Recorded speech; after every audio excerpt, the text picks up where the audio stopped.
ಟಿವಿ20 ಕನ್ನಡ ವಾಹಿನಿಗೆ ಸ್ವಾಗತ. ಕರ್ನಾಟಕದ ಮಾಜಿ ಮುಖ್ಯಮಂತ್ರಿ ಎಸ್.ಎಂ. ಕೃಷ್ಣ ವಿಧಿವಶರಾಗಿದ್ದಾರೆ. ವಯೋಸಹಜ ಕಾಯಿಲೆಯಿಂದ ಬಳಲುತ್ತಿದ್ದ ಅವರು ಬೆಂಗಳೂರಿನ ಸದಾಶಿವನಗರದ ನಿವಾಸದಲ್ಲಿ ಇಂದು ನಸುಕಿನ ಜಾವ 2:30 ಸುಮಾರಿಗೆ ನಿಧನರಾದರು. ವಯೋಸಹಜ ಕಾಯಿಲೆಯಿಂದ ಬಳಲುತ್ತಿದ್ದ ಎಸ್.ಎಂ. ಕೃಷ್ಣರನ್ನ ಮೊದಲು ವೈದೇಹಿ ಆಸ್ಪತ್ರೆಗೆ ಚಿಕಿತ್ಸೆಗಾಗಿ ದಾಖಲಿಸಲಾಗಿತ್ತು.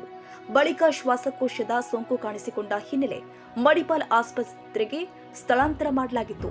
ಡಾಕ್ಟರ್ ಸತ್ಯನಾರಾಯಣ ಮೈಸೂರು, ಡಾಕ್ಟರ್ ಸುನಿಲ್ ಕಾರಂತ್ ನೇತೃತ್ವದ ವೈದ್ಯರ ತಂಡ ಚಿಕಿತ್ಸೆಯನ್ನ ನೀಡಿತ್ತು. ಶ್ವಾಸಕೋಶದ ಸೋಂಕಿನ ಕಾರಣಕ್ಕೆ ಕೃಷ್ಣ ಅವರಿಗೆ ಉಸಿರಾಟದ ತೊಂದರೆ ಕಾಣಿಸಿಕೊಂಡಿತ್ತು. ಐಸಿಯುಗೆ ದಾಖಲು ಮಾಡಿ ಚಿಕಿತ್ಸೆ ನೀಡಲಾಗಿತ್ತು. ದುರದೃಷ್ಟವಶಾತ್ ಚಿಕಿತ್ಸೆ ಫಲಿಸದೆ ಸಾವನ್ನಪ್ಪಿದ್ದಾರೆ.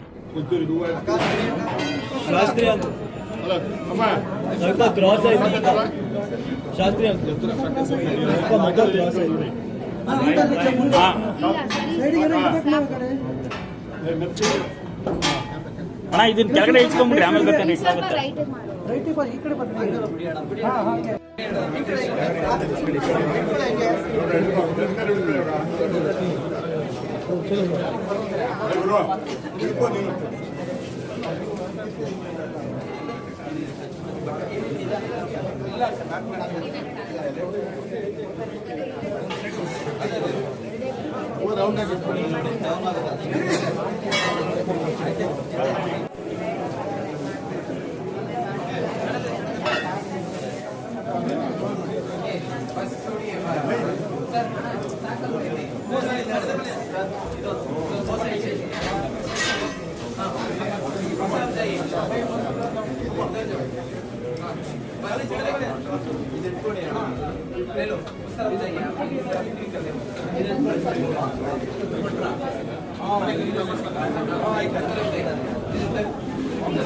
ಇವರ ನಿಧನಕ್ಕೆ ಸಾಕಷ್ಟು ರಾಜಕೀಯ ಧುರೀಣರು ಸಂತಾಪ ವ್ಯಕ್ತಪಡಿಸಿದ್ದಾರೆ. ಕನ್ನಡಿಗರ ಮೆಚ್ಚಿನ ನಿಮ್ಮ ಟಿವಿ20 ಕನ್ನಡ ವಾಹಿನಿ ಇದೀಗ ಟಿವಿಯಲ್ಲಿ ಲಭ್ಯ.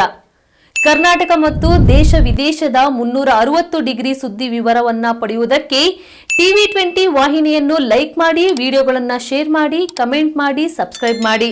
HCN ಕೇಬಲ್ 842 ನಂಬರ್ನಲ್ಲಿ ಹುಕ್ಕೇರಿ ತಾಲೂಕು ಹಾಗೂ ಸಂಕೇಶ್ವರದ ಸುತ್ತಮುತ್ತಲಿನ ಹಳ್ಳಿಗಳಲ್ಲಿ ಲಭ್ಯ. PCN ಕೇಬಲ್ 129 ನಂಬರ್ನಲ್ಲಿ ಹಾರುಗೆರೆ ಸುತ್ತಮುತ್ತಲಿನ ಹಳ್ಳಿಗಳಲ್ಲಿ ಲಭ್ಯ. ರಾಯಬಾಗ್ ಡಿಜಿಟಲ್ ಚಾನೆಲ್ ಕೇಬಲ್ 80ನೇ ನಂಬರ್ನಲ್ಲಿ ರಾಯಬಾಗ ತಾಲೂಕಿನ ಸುತ್ತಮುತ್ತಲಿನ ಹಳ್ಳಿಗಳಲ್ಲಿ ಲಭ್ಯ. UDCN ಕೇಬಲ್ ನೆಟ್ವರ್ಕ್ ಉಗಾರ ಸುತ್ತಮುತ್ತಲಿನ ಹಳ್ಳಿಗಳಲ್ಲಿ ನಿಮ್ಮ ಟಿವಿ20 ಕನ್ನಡ ವಾಹಿನಿಯೂ ಲಭ್ಯ.